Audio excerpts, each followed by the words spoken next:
I will be hosting the show. I And I'll can be mute asking myself. I can't questions. hear you. I want to report this is no, it's not. This yeah, people. Okay, I need to buy a ticket. Oh no, I can tap. Tap. Yeah.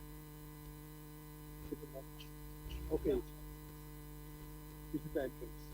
You don't think that way. This is how you feel.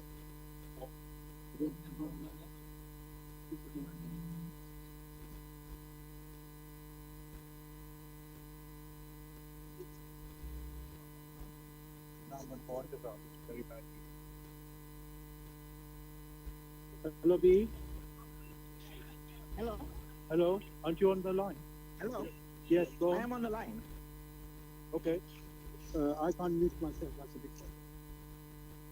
Oh, okay. Can you hear me though? Is it live? Of course, it's live. But when I said go start, you should start. Okay, all right. You're on the Teams, aren't you? I am on the Teams. I can hear the Teams. I'm currently on there. That means you can go for it. Okay, all right. Just We'll say do. hello, Greg, Okay. just to test it. Okay, Test just it. let me quickly do that. Okay, all Yeah, right. test it with Greg. I mean, they're going to hear everything what you're saying. Okay? They're hearing me as No well. problem. Okay then. Okay. Bye. Bye. All right. Bye. Bye. Hello, Gregory. Just wanted to check if you can hear me. Where is he gone? Where's Frank? Why is he having problems? Yeah. No, he's got my thing, hasn't he?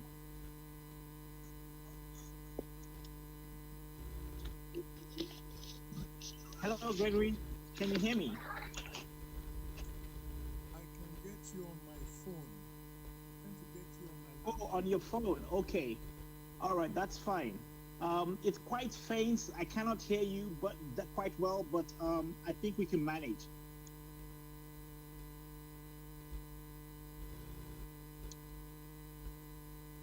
Okay, listeners. Good evening. Sorry, we had a little bit of technical difficulties earlier, and we are now back live online. Good evening, everyone. You're listening to Bless Radio. It's Tuesday, 6 p.m. UK time, and this is the Spiritual Discussion Program. This is BE. I will be hosting the show, and we'll be asking the questions. And whilst Gregory will be taking questions and answering them, as Sad is not available tonight. Hello, Gregory. How are you? And please tell us where you're joining us from and how is the weather where you are. here in Europe and it is cold. Okay. On my side, I'm currently experiencing a rather warm weather with temperatures between 17 and 24 degrees Celsius. So, listeners, as I mentioned, this is the Spiritual Discussion Program on Bless Radio. The aim of the show is to introduce you to the spiritual knowledge in the light of truth, the Grail Message by Abdushin. We have a new topic for discussion every week. The topic tonight is the new year in the light of divine law. You can join in the show with just questions and comments. If you are in UK, you can contact us on 079 39 641 958 by calling, texting, or using WhatsApp.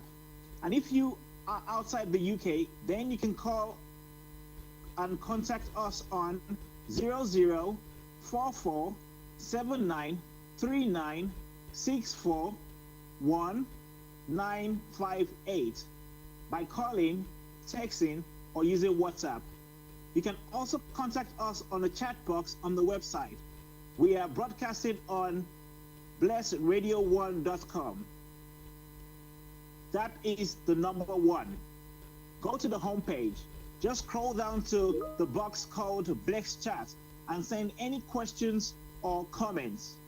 As I mentioned, you can listen to us on www.blessradio1.com. That is the number one. Also, we are live streaming on YouTube. Go to the youtube.com and type in the search box Bless Radio 1 live stream. That is the number one again. Thirdly, you can listen to Zeno. That is zeno.fm/Bless Radio 1. That is the number one again. I will start with what is the Grail Message. What is the Grail Message? The Grail Message in the Light of Truth by Abdushin is a spiritual knowledge of life. It offers an explanation of the world, a picture of creation on the basis of natural laws. Its lectures contain valuable basic elements as a help in life, for through the knowledge mediated, the reader is again brought closer to life, to and led back to God. The Grail Message deals with important fundamental questions of life by explaining in a clear and logical way the automatic working of the laws of nature, the whole weaving of creation, allowing every process to be recognized and thereby the purpose of our whole life. It is directed at the individual and speaks to the innate experiences of the human being, their strengths and weaknesses. Thus, every reader has the opportunity to discover through the intuitive perception if what is stated is the truth. Combined with matter-of-fact reasoning, a complete world picture arises where there is no separation between the visible world and the great world beyond the five senses, nor any separation between scientific and religious striving for knowledge. I'd like to give you a couple of quotes from the author of the Grail Message, Abdushin. The hearer and reader of my lectures should always work within himself, keenly probing and building bridges from one lecture to the other, as well as out into the great and small world happenings. Only then will he be able to understand the Grail Message and find that it gradually shapes itself into one complete whole without leaving any gaps. Again and again in all the happenings, the reader will come back to the basic features. He can explain everything without having to change even one single sentence. The word of the Grail Message lives, so that it permits only those people who really carry the honest desire in their souls to find abundantly. All else is automatically rejected by it. For the arrogant and those who seek superficially, the message will remain the book with 7 seals. I wish to fill the gaps, which has so far always remained unanswered in the souls of men, and which never leave any serious thinker in peace if he earnestly seeks for the truth.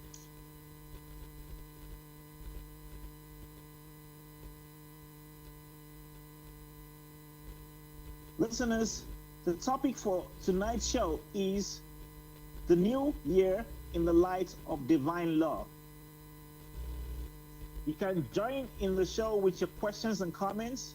If you're in the UK, you can contact 958 by calling, texting, or using WhatsApp. And if you're outside the UK, then you can contact us on 00447939641958 by calling, texting, or using WhatsApp. Look forward to hearing from you. Dear Gregory, I want to ask a couple of questions, and I think before we go to the questions, I would like us to first delve into the topic of discussion with questions for the new year. First of all, Happy New Year to all. I wish you all a wonderful and blessed festive season coming new year. Thank So you. now we'll look at dif- the dictionary definition of new, because we're trying to break down all the words in the topic of discussion.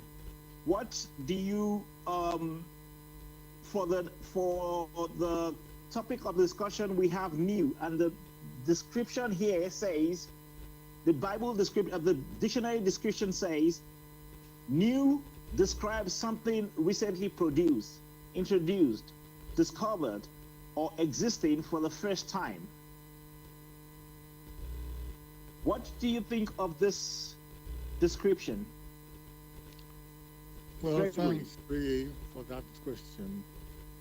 All that you read out is helpful, and one is able to use some of the component parts.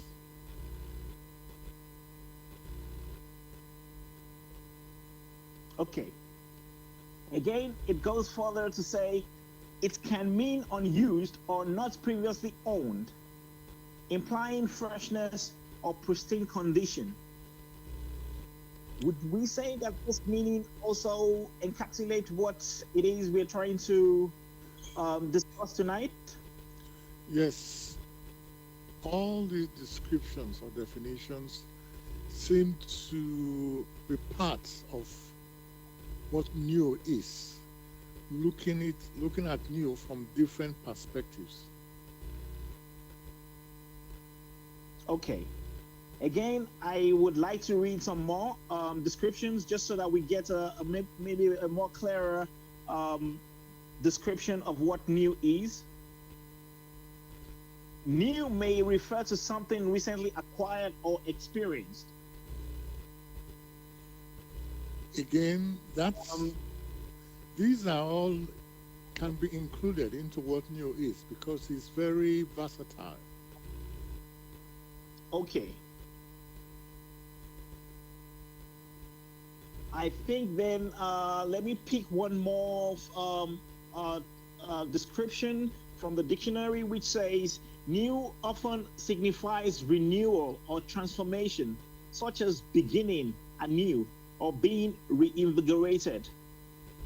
Yes, that is also very helpful. It helps to Okay, I think enhance the picture.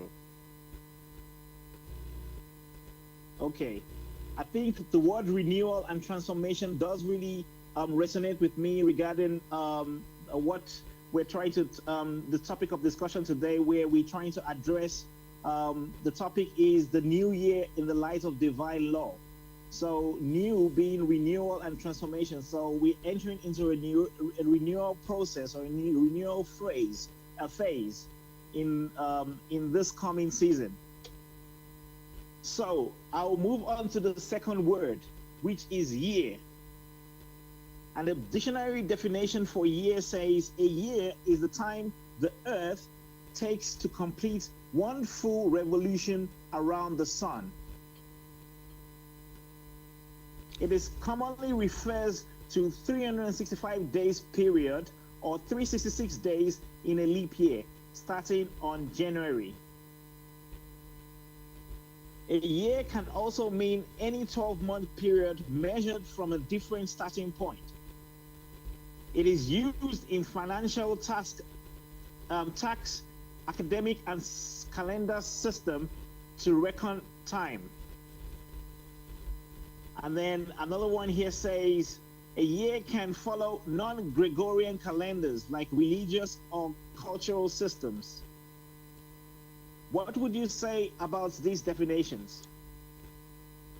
Thanks, B. These definitions are helpful, but what should be considered principally will be an intuitive picture of what a year is. And in this particular case, an earthly year, which, like you well described, is that period in which the earth moves round the sun. And we are talking of renewal. That means something new is coming up. But in that year, the picture which one may hold on is that is the period in which the end flows back to the beginning. Okay, that's a very good illustration and explanation there.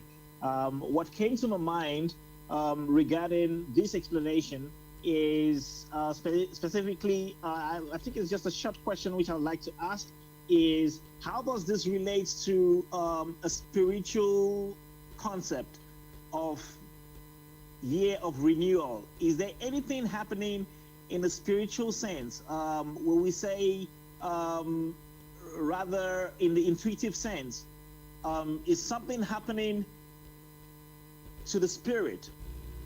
Is there a renewal happening to the body or the spirit? Is there something happening that we can't really sense but happens within the laws of nature?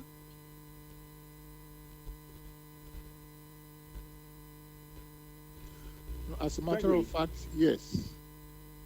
Okay. For what is considered here is what has been accomplished from the beginning, and that which we just described as here basically is time, but the measure of which the end flows back to the beginning. What has been accomplished so far? One can also consider in a day in which the end of the day flows back to the beginning before you have something new. What has been accomplished? What opportunities have arisen that needed to be dealt with, that the human personality needed to use? So just as you have these in the earthly sense, so also you have in the spiritual sense in which the end flows back to the beginning. That which is necessary that has to be accomplished, that is what it is pointing to. Thank you very much, Gregory. I still have a lot to unpack on this, but before we do that, I would like to go to our. I'd like to just read up on some of the messages. I don't think we have any message online right now, so just allow me to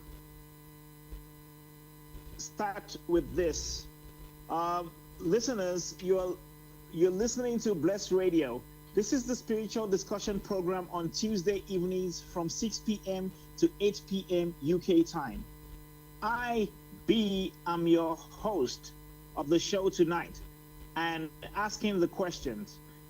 Gregory will be answering the questions while Sad is currently away.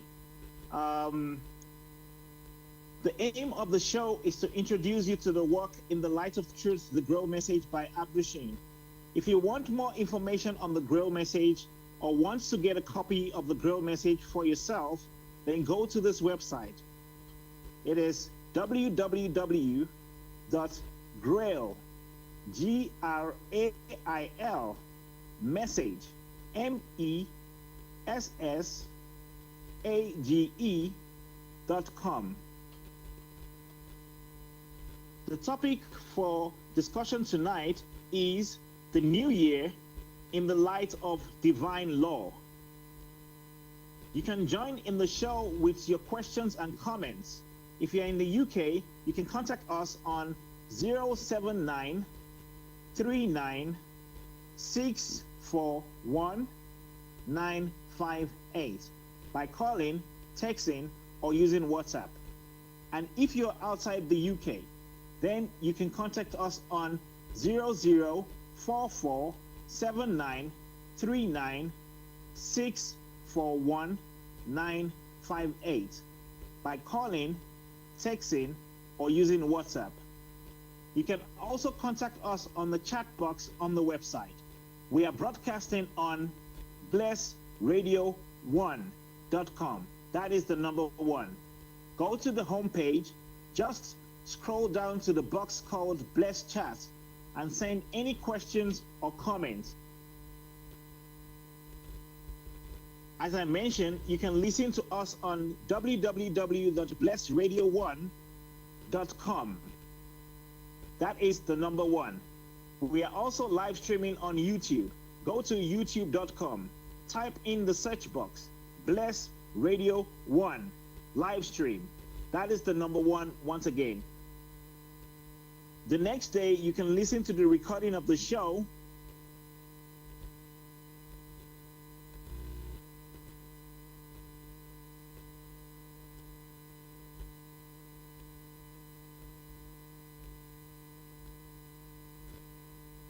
Thirdly, we are broadcasting on Zeno. That is the zeno.fm/blessradio1. If you're in the UK, you can contact us on 07939641958 by calling, texting, or using WhatsApp. If you're outside the UK, then you can contact us on 00447939641958 by calling, texting, and using WhatsApp.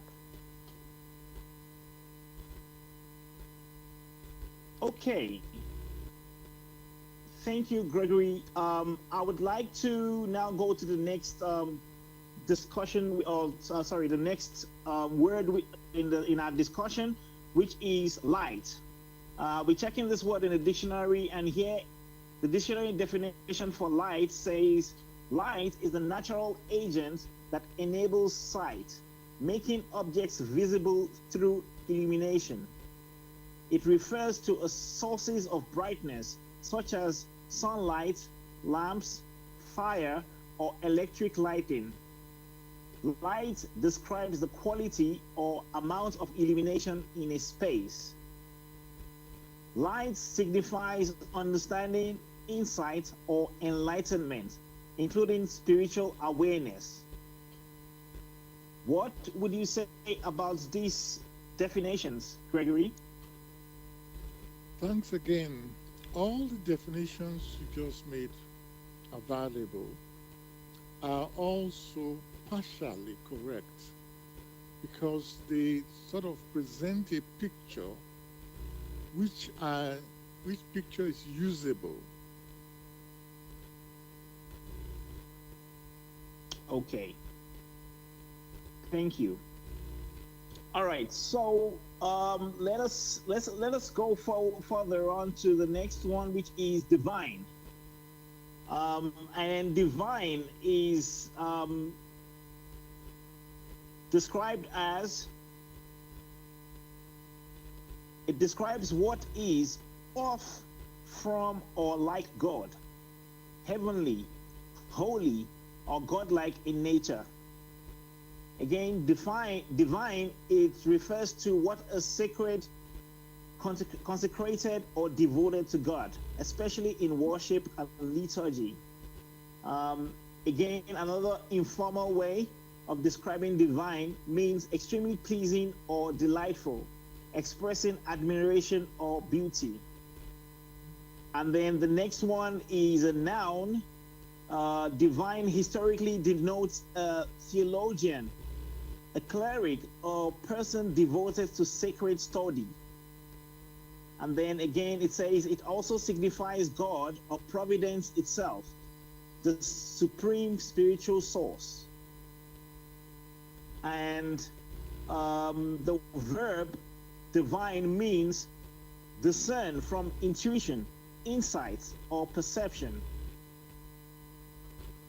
And I think the last one just gives the origin, meaning that the word divine comes from the Latin roots, meaning godlike or heavenly. Well, Thanks for all these definitions, but many of them are erroneous.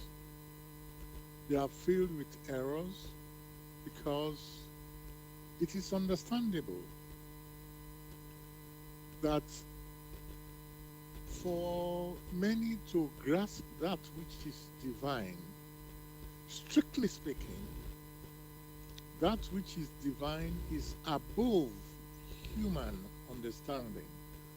So most of these expressions are only descriptions which many have taken to act as a picture. But that which is divine basically is that which existed before creation came into existence. So when one is considering that which existed before creation came into existence, then that is divinity. Thank you very much for this. I think you're quite correct, especially where it's actually refers to theologians, cleric, and persons, I think, devoted to sacred study. I have a feeling that that is quite erroneous in that something divine is not something of the earthly, basically. So we cannot refer them to the theologians or the cleric. It would not be carrying the weight or the strength of the word, or what a true divine or divinity is, basically. So I think I am quite pleased that you're able to pick up on that some of these definitions are not completely right. I see that now. I will move on to the next one, which is law. And again, here it says the law is a system of rules recognized by a society or state and enforced through penalties. It includes individual statutes or regulations passed by government authorities. Law also refers to the legal profession and the study of legal systems. And then informally, the law can mean law enforcement agencies, especially the police. In sports, law defines the rules governing correct play and conduct. In science, a law states consistent natural principles observed under set conditions. And religiously, law denotes divine commandments or moral precepts, especially biblical law. Historically, the law of Moses refers to the Pentateuch. Figuratively, law implies binding authority or control. So, Gregory, what do you think about these definitions? Again, these definitions are more of verbs which sort of describe from different perspectives, but most likely from an earthly perspective. Whereas in this show, in this program of discussion, we are considering that which is spiritual, or that which lies above that which is spiritual. Therefore, when one hears of the rules, then one comes a bit closer.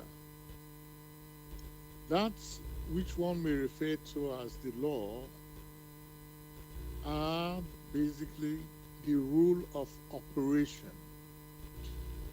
The rule of operation already prescribes that there is motion. That motion which enables all that exists to be. It is that rule which made it possible to have an operation, which operation or which rule is not arbitrary. That rule which remains the same. That is the law that is being referred to in this scenario?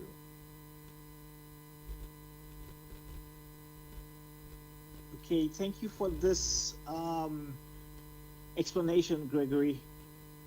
Again, just to fine tune some of these definitions, a quick search on Google again gives us some definitions here. I would like to see what it says in the context of the new year, in the context of divine law. From a religious and spiritual perspective, the new year is a time for reflection, repentance, and spiritual renewal in the light of divine law. It is seen as an opportunity for new beginnings, a chance to realign one's life with God's will and purpose, rather than just a civic or social celebration. Does this really encapsulate what we're trying to discuss here in today's topic? Not really, because that you just mentioned sort of restricts that expression, law, divine law, whereas that which we really need to consider will be a divine law which is all embracing, from which others we now have, or we're trying to consider a perspective which considers not only the so-called earthly, but also the non-earthly, right down to the source of all power that makes things possible. So what we're considering here is much more than the mere human laws which are made, say, for people, the mere human social laws or laws of community.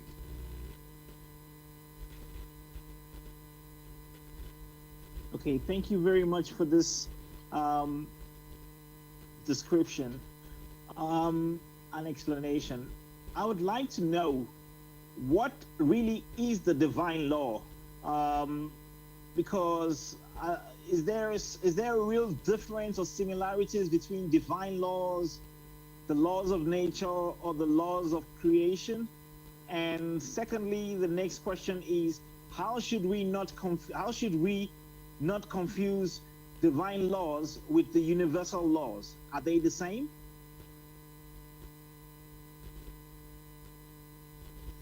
If you consider the first one, divine law, laws of creation, and laws of nature,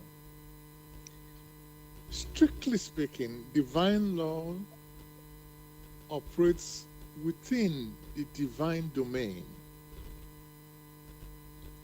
Laws of creation exist within creation. Laws of nature exist within nature. However, there is a connection, or there is a relation between the divine laws, the laws of creation, and the laws of nature. It is the divine laws, when acting within divinity, and with that expression, laws of creation, it is the divine laws that have entered creation, and in their motion, they are now considered as the laws of creation. So it's basically the same law, but because it now operates within creation, you now call them laws of creation. The same thing happens. That's which is referred to as the laws of nature. Nature is an integral part of creation, such that The laws of creation, when they now operate within nature, they are referred to as the laws of nature. The movement of those within nature, that movement is slower than the movement within creation. And the movement within creation is slower than that which you have in divinity. So you have, because of a process of densification and precipitation, these laws tend, or they look as if they are slower, but the laws remain the same. They do not change. So many then categorize the laws of divinity as the same thing as the laws of creation or the laws of nature.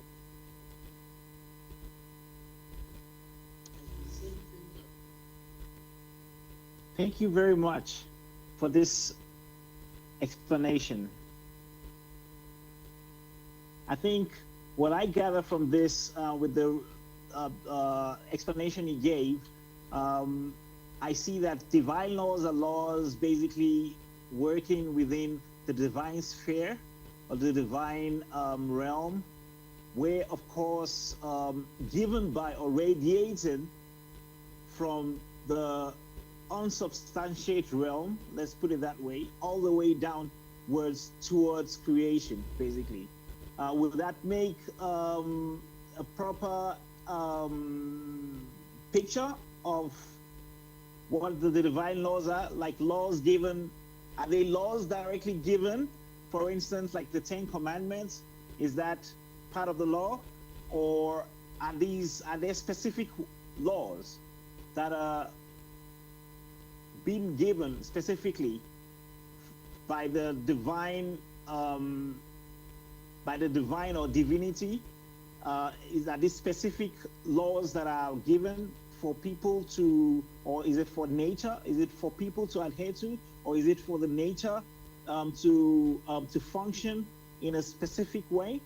Could you maybe give us some more clarity on that?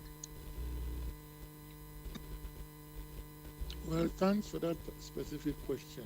One will try to go slowly to make it clearer. Whether it be within divinity or outside divinity, there is always motion. The motion is swifter in divinity than you have in creation or you have in nature. But motion is intrinsic to all that exists. And since divinity already existed before creation, you have that motion in creation has always been there. When creation came into existence, in all naturalness, motion also existed in creation, and subsequently, when nature came into existence, motion also holds. Now, from that picture, one should ask, what is this motion? Motion. There are two types of motion. That motion in which the end of the motion flows back to the beginning, and that motion in which the end does not flow back to the beginning. that exists in divinity, that exists in creation, that exists in nature.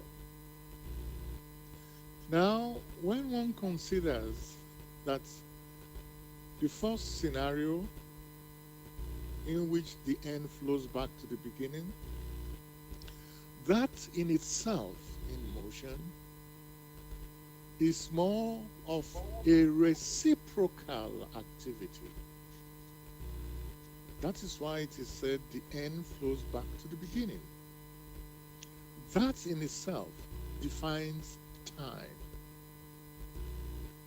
So where you have the end flowing back to the beginning, that basic one is also a law in creation. That the end flows back to the beginning, that also gives us a deep insight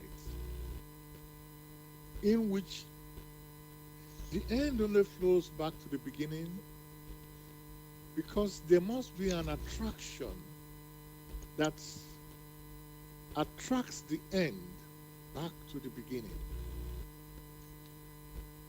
Thereafter, or thereafter, you can also say that is an attraction of homogeneity.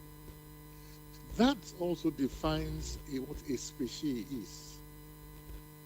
So we now have the second law of the attraction of homogeneity, or the attraction of homogeneous species. So from one type of motion, one can already see there are two types that have arisen from it, but they look more like the same thing. Again, when one considers that in which the end does not flow back to the beginning, that is only the case when one, or when the beginning is lighter than the end, or when the end is denser than the beginning. That already gives the individual or paints a picture of gravitation. So within creation, one can also consider that which one refers to as spiritual gravitation. Now, you could see from these very simple laws which have arisen from out of intrinsic motion, these form the foundations for the structures within creation. And it is these structures which are repeated in other areas within creation. These laws which one has just discussed also manifest in nature. Therefore, they are called the laws of nature.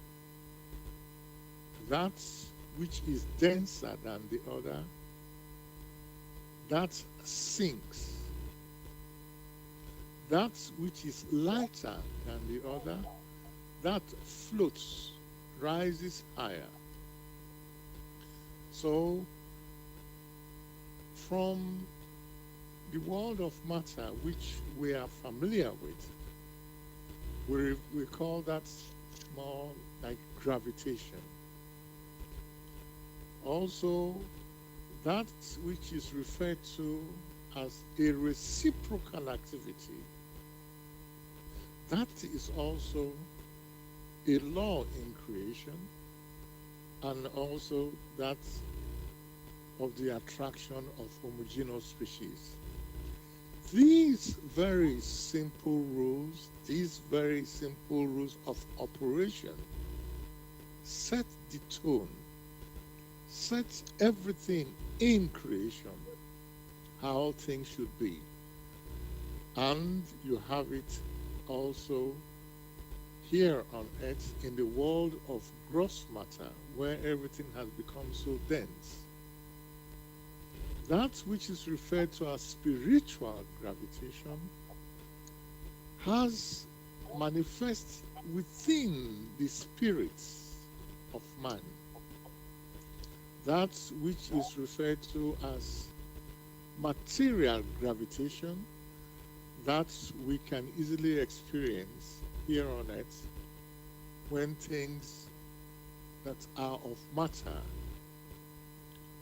attract one another. So these things are not just arbitrary.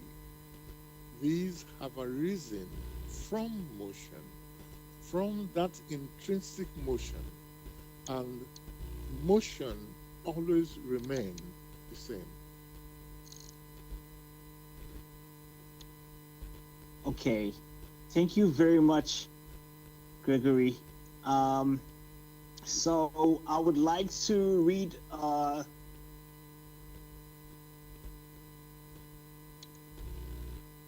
and just quickly announce to our listeners that you are listening to Bless Radio. This is the spiritual discussion program on Tuesday evenings from 6 p.m. to 8 p.m.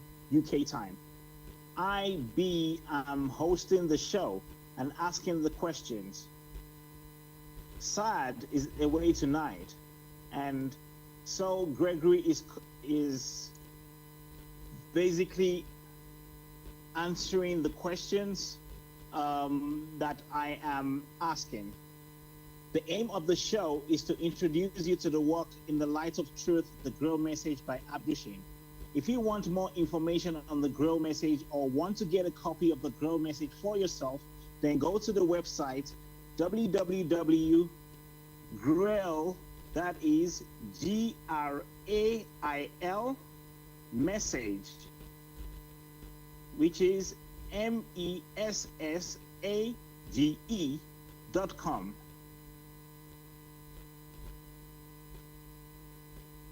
The topic for tonight's discussion is the new year in the light of divine law.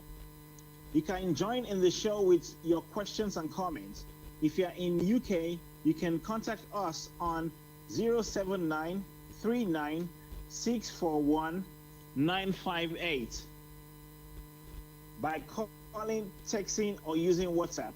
If you're outside of the UK, then you can contact us on 0044 79 39 641 958 by calling, texting, or using WhatsApp. You can also contact us on the chat box on the website. We are broadcasting on blessradio1.com. That is the number 1. Go to the homepage. Just scroll down to the box called Bless Chat and send any questions or comments. As I mentioned, you can listen to us on www.blessradio1.com. That is the number 1. We are also live streaming on YouTube. Go to youtube.com, type in the search box, Bless Radio 1 live stream. That is the number 1 again. The next day, you can listen to the recording of the show. Again, go to youtube.com and type in the search box, Bless Radio 1, the Grail space, the Grail Message. And the topic which today is the new year in the light of divine law. Thirdly, we are broadcasting on Zeno, that is zeno.fm/Bless Radio 1. That is the number 1 again. You can join in the show with your questions and comments. If you're in the UK, you can contact us on 079 39 641 958 by calling, texting, or using WhatsApp. And if you're outside the UK, then you can contact us on 0044 79 39 641 958 by calling, texting, or using WhatsApp.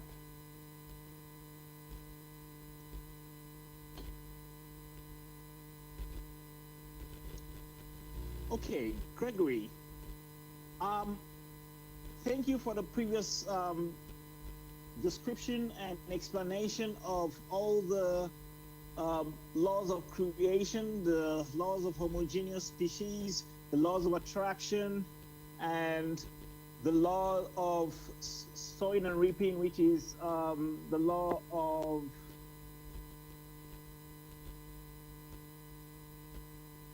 in a way some people call it the law of karma, or they call it karma, sowing and reaping, action, the law of reciprocal action. Let us put it that way. So these laws you have explained quite succinctly.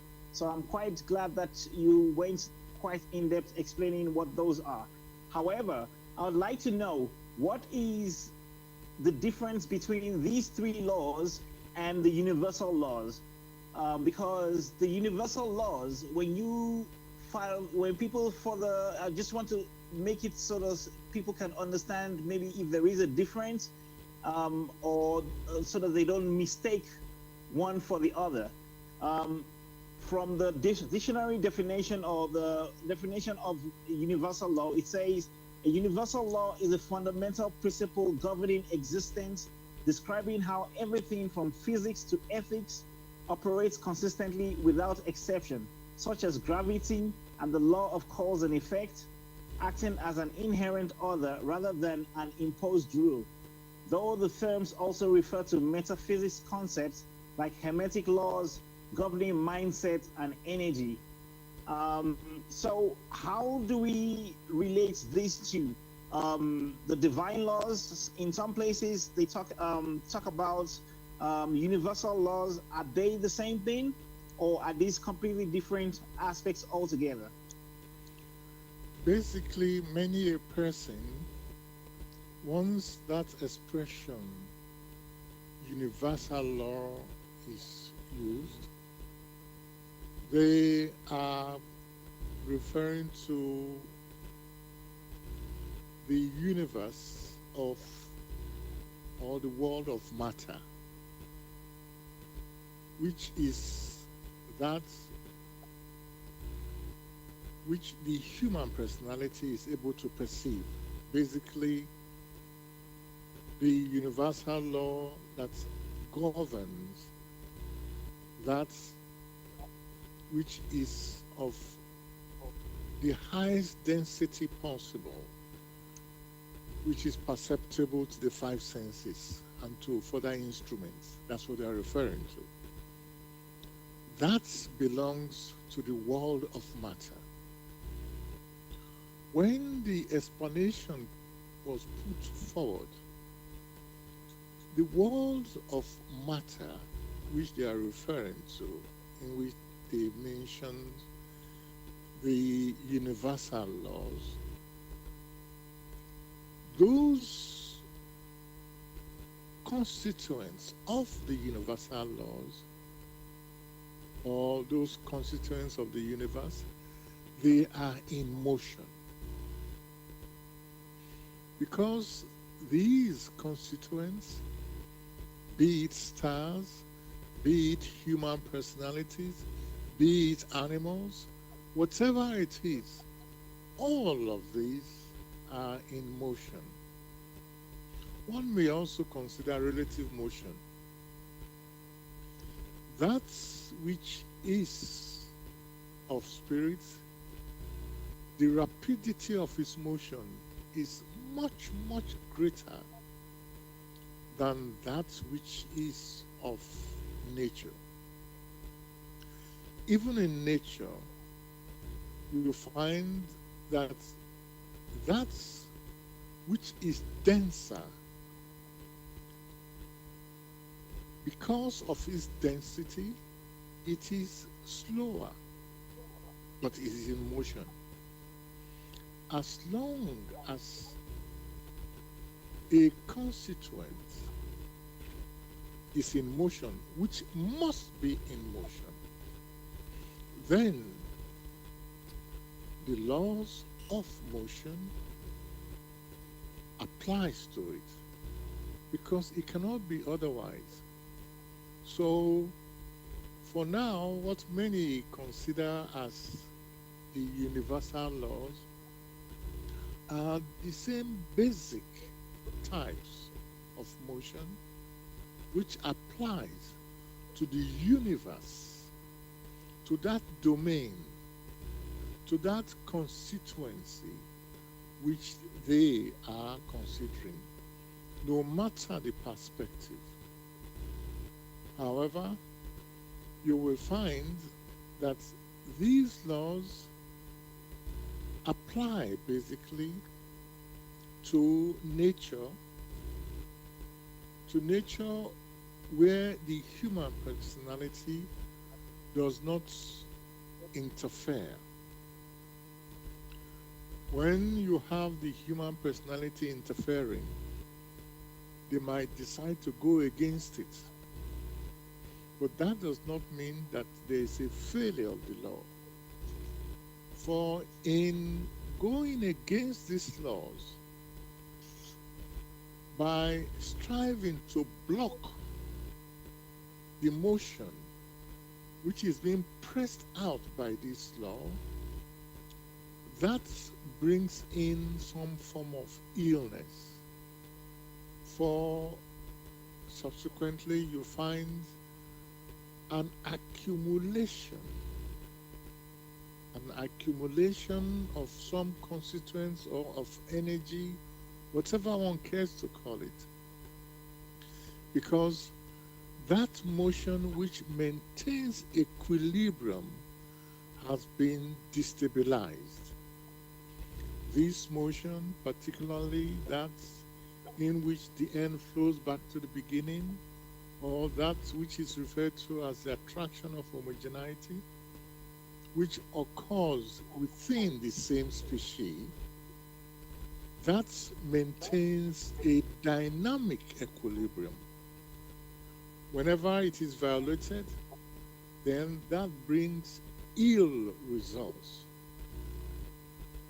Therefore, one might also say that whenever you have within societies, within communities, in which that dynamic equilibrium is not maintained, then that is a precipitation of problems, which subsequently leads to warfare, which warfare could have been avoided if, along the line, they had considered that motion being a law in creation, there should be giving and taking, that there must be a balance in these matters. Thank you very much for this explanation. That was quite in-depth. I would like to ask another question.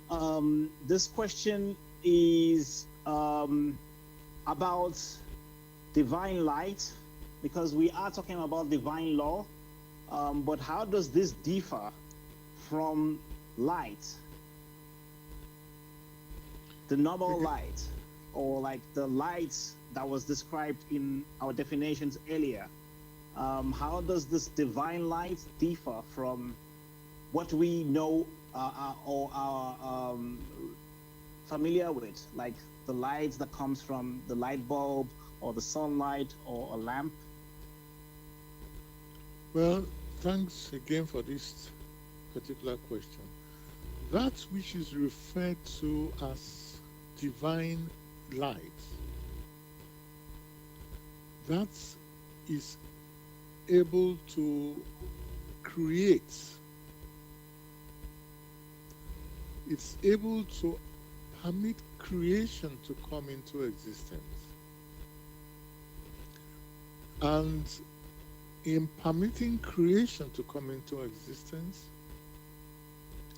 it uses divine substance. That which is divine substance, which exists in divinity, When it precipitates, then you have creation. Divine light has that substantiality, which basically is referred to as love. That's which considers the welfare of the citizens or the welfare of the constituents. Basically, that's what love is all about.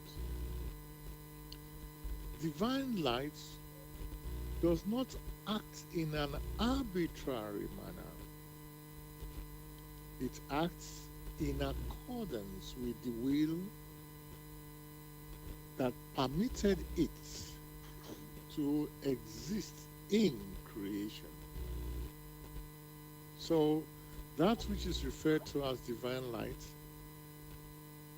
is that which permits creation to come into existence in the form which is perceptible to those in the immediate creation. The light which you yourself just mentioned within creation, which we see every day, that is only an effect. That effect which is perceptible using, say, the human eye that illuminates. Strictly speaking, that is not divine light. That is only an after effect of divine light. For in divine light lies in the divine volition,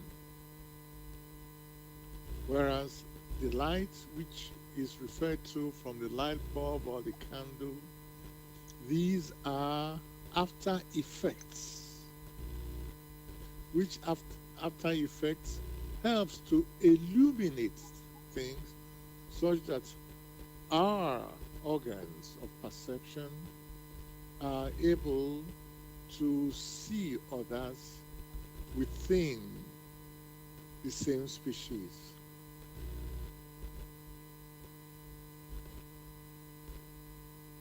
Thank you very much for this explanation. So, I wonder, what should we be doing then in the new year in accordance with the divine law? Again, thanks for that question. You yourself mentioned a particular expression, new. And in that expression, new, you mentioned that which is a transformation. The transformation from the state in which we currently are to a more refined state, which is higher. And only through the divine laws which exist within divinity, and because of that, they now press out in creation, and subsequently the creation laws, or they become creation laws, which then press out in nature. That should energize the individual to make use of the new opportunities within the space and time which is being granted to the individual to become new in accordance with the laws of nature, of creation, that permits the individual to renew itself, to become more perspective, to become more intuitive, to renew itself in the thoughts in accordance with these laws, to renew itself in the deeds in accordance with these laws, so as to make progress, not merely like animals who all they need to do is to eat, but because they, the human personalities, are of spirit, to renew their spirit in their activities.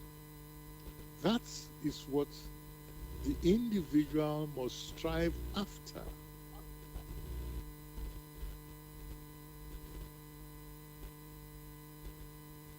Thank you very much for this explanation. And it sheds a bit of light onto what we should be looking forward to doing for the new year. A period of renewal, a period of restoration, a period of transformation. Yeah. Again, the question that comes back to mind is, how does viewing the new year through divine law change its meaning beyond a calendar event? Only through one's resolution on a yearning, a longing, and a striving to make use of the opportunity for existence here in the world of matter, here on earth, only through that intense longing to accomplish that which is noble. Only through such can the individual renew itself.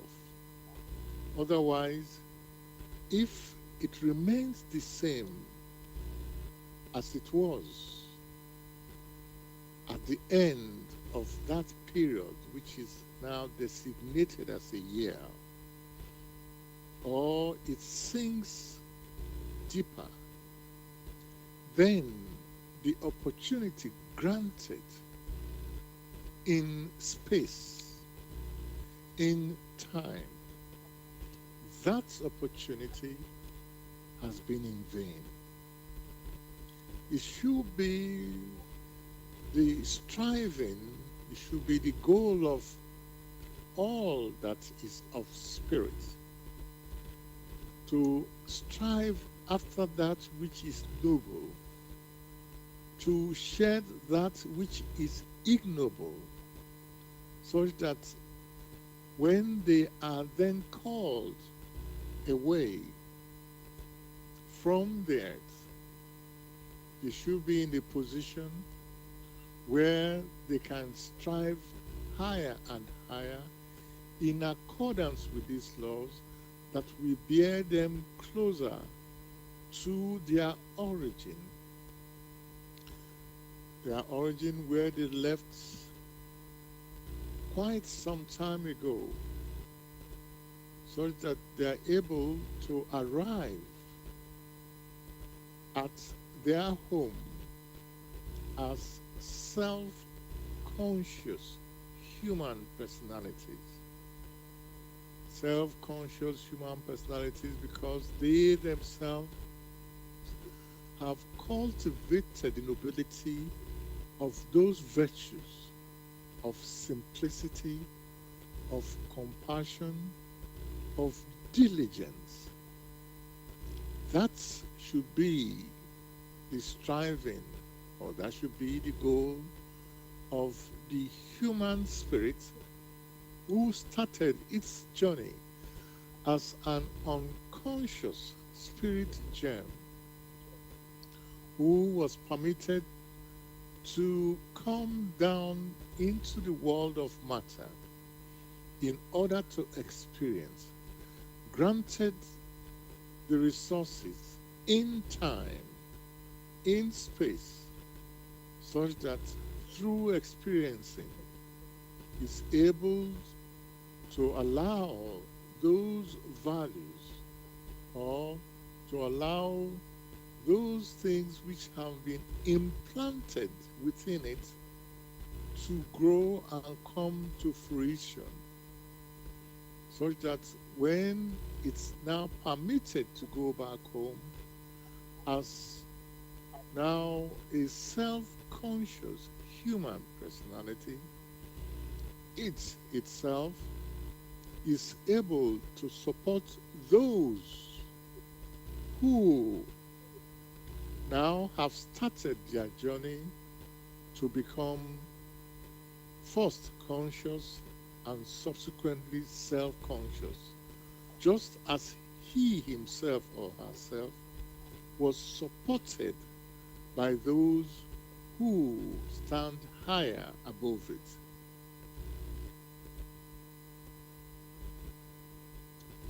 Okay, thank you very much for this beautiful explanation. In what way does true newness then require inner change rather than external resolutions? That which you refer to as inner change is that which is intuitive. The striving within one's spirit for nobility, that is an inner change. As is very well known, many can make as many resolutions in words, but they do not consider it with all the seriousness it requires.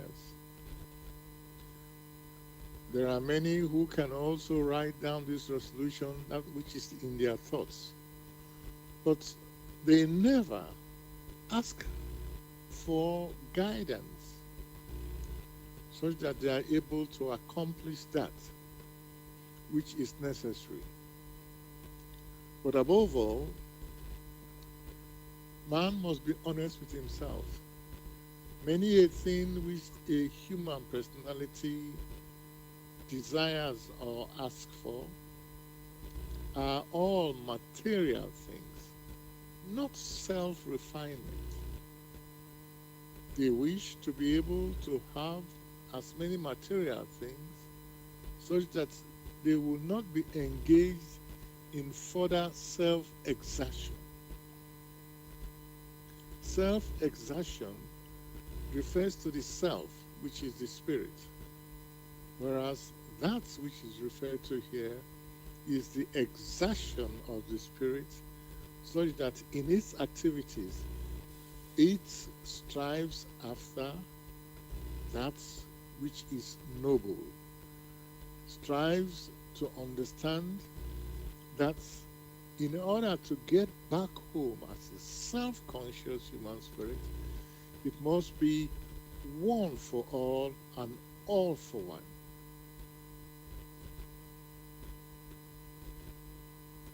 Absolutely, Gregory. I agree with you there. It's all about the concept of one for all and all for one. If we stand together, knowing that we are not alone in this part of the universe, of the world, of gross matter, then we'll be able to know that we can do other things to help in the upliftment of ourselves and also for the upliftment of those around us, and also for the betterment of our environment. So I would say, how does the laws then order of a year reflect the principle of sowing and reaping? Sorry, let me repeat that. It says, how does the lawful order of a year reflect the principle of sowing and reaping? Basically, one can, if one considers the crops, the material crops of plants, there is a time of preparation and sowing of the seeds, and before too long, you will find that after tending to these seeds and they grow into seedlings, there will come a time when they are mature enough, in the case of maize or corn, or wheat or barley, in which they have reached the highest potential and they have attracted many an element within the soil. They only attract that which is helpful to them in order to become matured, and thereafter they have a yield which is similar to that which is inherent in them. So that sowing and reaping can be seen basically in all crops, material crops. The same thing happens to the individual, that of a human personality, where the human personality can also sow crops and can verify that is able, after tending to these crops, is able to, reap the yield. What is not common to, what many haven't realized, is that there is also a sowing and also a reaping in their thoughts, where for many who in their thinking are always engaged in that which is ignoble, then before long they will find themselves surrounded with those who have ignoble thoughts, such that they will cooperate to carry out that which is common to them, which they have held within them. The same thing happens with those who are of noble thoughts, like with like. And it also happens with those that have similar intuitions, which intuitions are noble, and there are some which are ignoble. Those intuitions which are ignoble are the ones that form all the demons and phantoms, which later on, when they become so dense, they do have effects on human personalities. So thoughts, thought forms, and the intuitions of men can have that which is positive in accordance with these laws of creation, or can have that which is detrimental in the formation of demons and phantoms. These demons and phantoms are found nearest to the earth, nearest to the earthly environment, but many are still not unable to perceive this, but they do exist. So these are all the effects of the sowing and the reaping. Thank you very much, Gregory, for this wonderful elaborate explanation.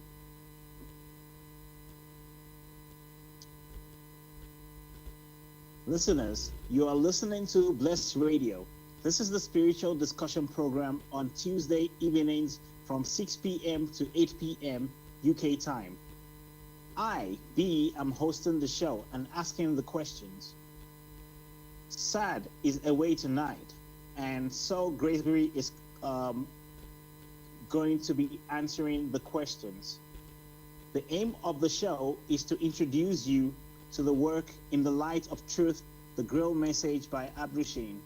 If you want more information on the Grail Message or want to get a copy of the Grail Message for yourself, then go to this website, www.grail, that is Grail, message, that is message.com. The topic for discussion tonight is the new year in the light of divine law. You can join in the show with your questions and comments. If you're in UK, you can contact us on 079 39 641 958 by calling, texting, or using WhatsApp. And if you're outside the UK, then you can contact us on 0044 79 39 641 958 by calling, texting, or using WhatsApp. You can also contact us on the chat box on the website. We are broadcasting on blessradio1.com. That is the number 1. Go to the homepage. Just scroll down to the box called Bless Chat and send any questions or comments. As I mentioned, you can listen to us on www.blessradio1.com. That is the number 1. We are also live streaming on YouTube. Go to youtube.com. Type in the search box, Bless Radio 1 live stream.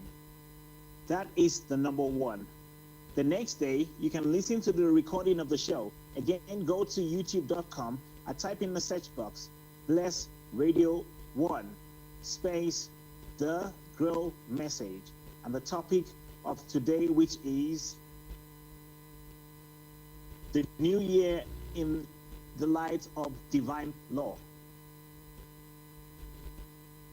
Thirdly, we are broadcasting on Zeno. That is Zeno FM / Bless Radio 1. That is again Zeno.fm / Bless Radio 1. That is the number 1 again. You can join in the show with your questions and comments. If you're in the UK, you can contact us on 079 39 641 958 by calling, texting, or using WhatsApp. And if you're outside the UK, then you can contact us on 0044 79 39 641 958 by calling, texting, or using WhatsApp.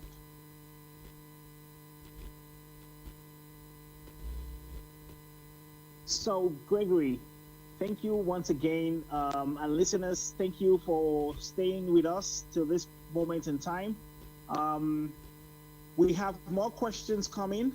The next question I have here is, why is personal accountability central to entering a new year in the light of divine law? Well, thanks for this particular question. Personal accountability only refers to responsibility. For a human personality that has made an activity, that human personality is responsible for that activity because he himself or herself has put into creation or has used the possibilities which one has been given the opportunity, such that he has planted a seed. As the human personality has sown a seed, that personality must account for that which he has been permitted to do.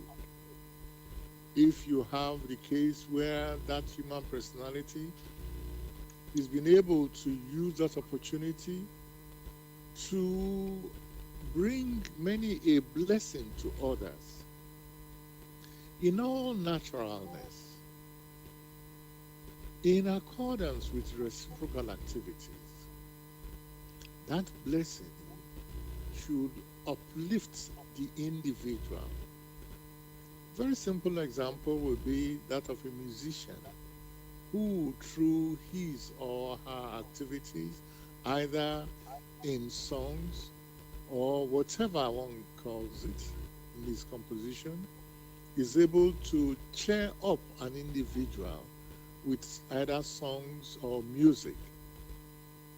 That has been beneficial to others, just as he himself was able to receive of these very strong impressions from those in the nearest neighborhood or even in the beyond. He is able to perceive that which has been suggested to him and has put it together to bring joy to others. Just as those in the beyond or in the nearest neighborhood have made this suggestion to bring joy to him, he himself has brought joy to others. That is responsibility. That is balance.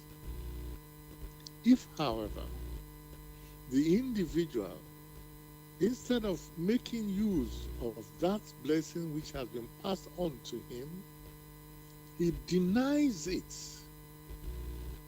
from others, or he uses that which has been passed on to him to cause commotion, to disturb the peace, and has dished out which is not of benefit. In all naturalness, he himself or herself must take that responsibility. For as a man has sown, so shall he reap. That is it in accordance with the law of attraction of homogeneity. That is it in accordance with the law of reciprocal activity. That is fairness in accordance with the law.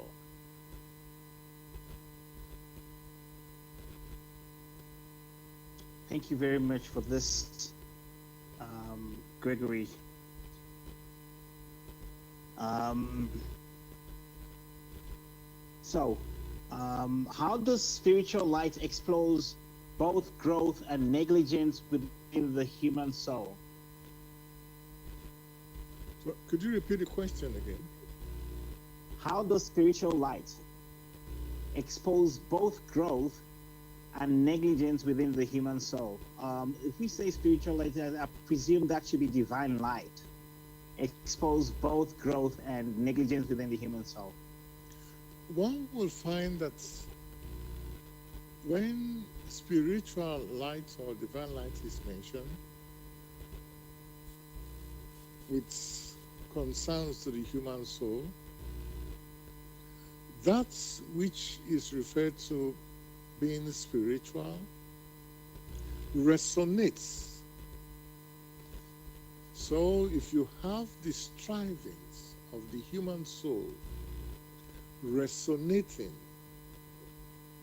with spiritual light, that means you have the case, maybe one have to explain resonance. Here we are discussing. You are so far away, I'm in a different place, there are listeners. This is only able to occur due to resonance, because the vibrations of the electrical pulses, once you have these vibrations, like you have in a radio, if the radio is able to pick the vibrations, that means they have similar frequencies. Then that which is at the source can be passed on to the listener. That is how people are able to hear us. Otherwise, if the vibrations are different, you won't hear us. So, using that same picture, one can see that when you have the vibrations of spiritual light and you have the vibrations of the human soul,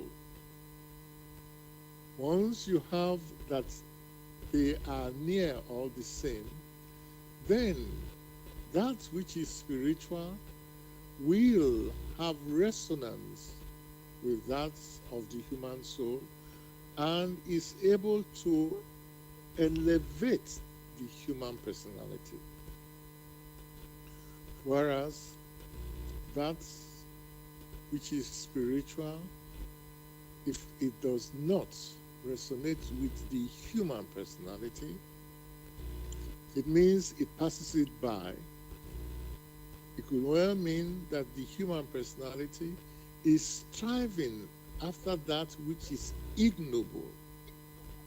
In that particular case, it's unable to perceive that which should have brought so much a benefit to it.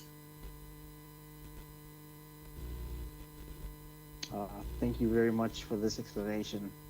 That is crystal clear. Again, I'd like to look at another question, which is, what is the difference between avoiding divine light and consciously welcoming it? I think this is also quite pertinent and relates well with the coming new year, because if we do not welcome or consciously welcome the divine light, or let's say divine laws, let's put it that way, then it's more or less us being negligent again, or not preparing, or not resolving our issues before the new year comes, or as the new year begins, basically. So again, I'd like to say, what is the difference between avoiding divine light and consciously welcoming it? Very simply, that which is referred to as divine light, which requires immense motion from the human personality, which requires immense vigilance and alertness, which in its vibration strives after that which is very noble. That requires a lot of discipline. For many, through their activities, they do not wish to proceed along such a direction because they are spiritually indolent, because it requires much from the individual to discipline themselves, to ensure that their intuition strives after that which is noble, and the expressions of nobility will be that which seeks for their neighbor. That means to love their neighbor as themselves, to consider the welfare of their neighbor as they consider the welfare for themselves. But many, or for many, that is too much an ask. So they will not dwell on it. The individual needs to refine itself, need to understand the challenges that afflict others, so as to be able to adjust itself to be of service to others. That is another huge ask of the individual. So many will seek to avoid it. Whereas those who really wish to engage with it will always strive after that which is noble, in vigilance, in alertness, in the love for their neighbor. All that is good is what they themselves will seek after. Thank you very much. I have quite a number of questions, and I know if we carry on this way, we'll probably not be able to um, complete the show at the right time. But just to be conscious of time, I've got only two questions that I'm going to ask again, and these questions pertaining to how we treat or prepare ourselves for the new year, and also in the context of divine law. So the first question is, why are prayer and worship acts of attunement rather than mere tradition? Why are prayer and worship acts of attunement rather than mere tradition? Well, you yourself made the expressions prayer. But prayer as seen in accordance with the laws of creation is different from the mere begging, which you find that is expressed everywhere. That's which you call the traditional way is what you see many just call prayer, the kneel down, the offer, and the plead. Prayer contains much more. Prayer is more of an address, a discussion. One should not forget that whenever a human personality seeks to pray, that personality must first purify itself. Many a time you find that the human personality is in need, but there are also prayer of thanksgiving. In the first case, you will find that that human personality must prepare itself such that the soil that offers a prayer, that soil is ready, not making demands, on him who permitted the individual to come into existence, but in striving to purify itself such that that which it is asking for must be granted in accordance with the will that permitted it, the human spirit, to come into existence.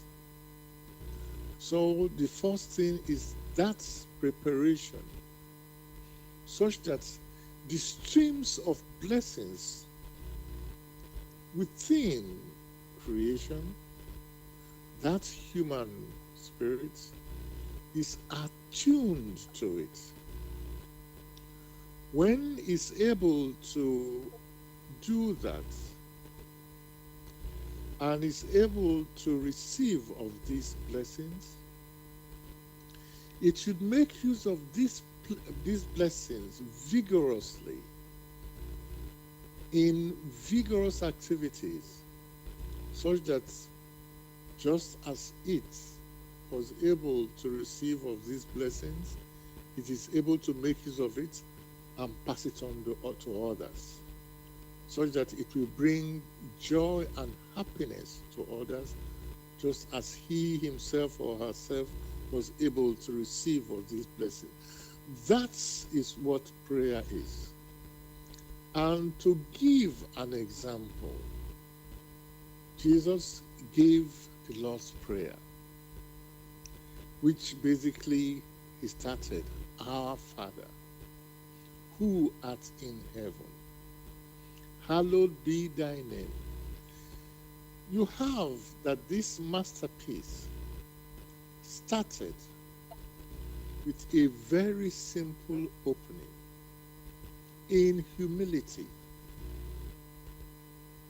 in trying to understand that there is a distance, there is a gulf between the petitioner and the one who needs to grant that we should be in accordance with the will which the Lord Almighty has placed in creation.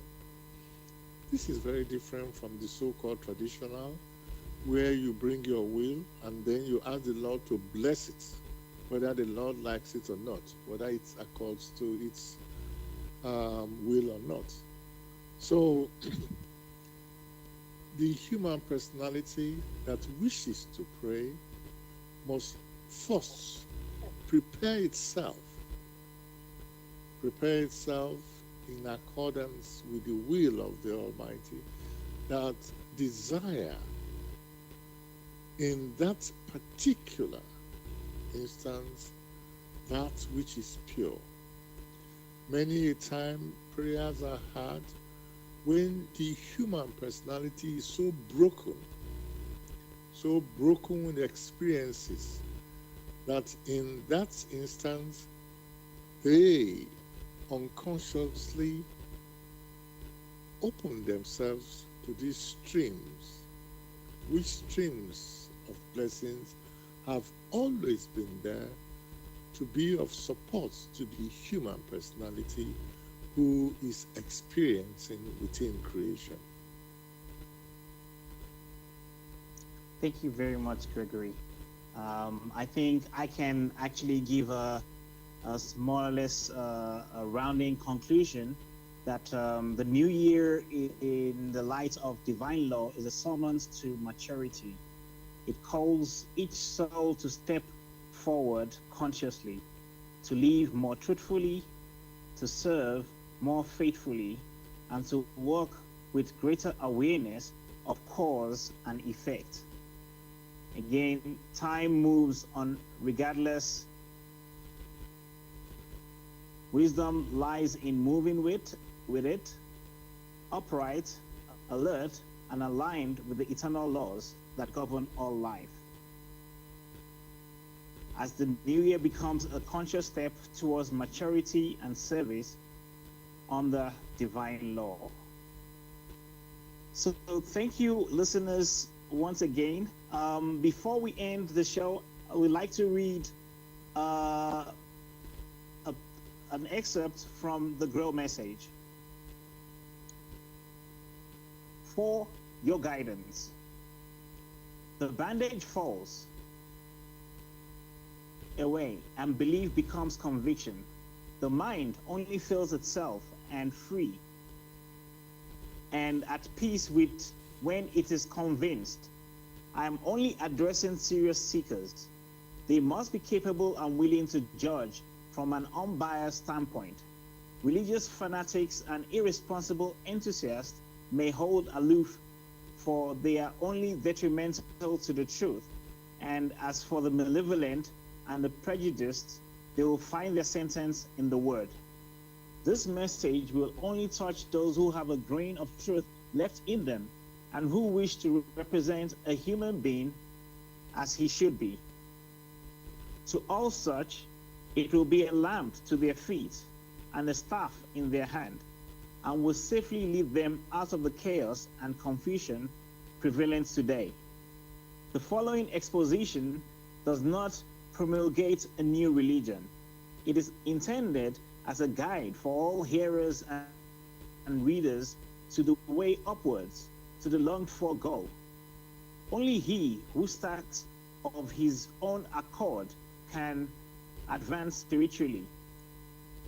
The fool who appropriates and makes use of ready-made opinions of others is like one who dismembers his own sturdy legs and walks on crutches. As soon, however, as he boldly summons his slumbering abilities, They lie waiting to be called to help him. He is putting his talents to account in obedience to the will of the Almighty, and will easily overcome all obstacles that seek to deter him. Therefore, awake. Right faith is conviction, and conviction only comes after submitting a question absolutely impartially to the test. See that you are awake and alive in God's Almighty's wonderful creation. Abdushin. And there we have it, listeners. So, Gregory, what would you like to say something before we say our goodbyes? One can only say thank you for listeners for the past year, and wishing listeners a very profitable new year, which is coming from the day after. Thank you, Gregory. And listeners, once again, I would also like to say have a wonderful and prosperous new year ahead. We'll be back again on next Tuesday at 6 p.m. to 8 p.m. UK time with another topic. Have a great day. Have a great week. Have a great new year. Good night and God bless.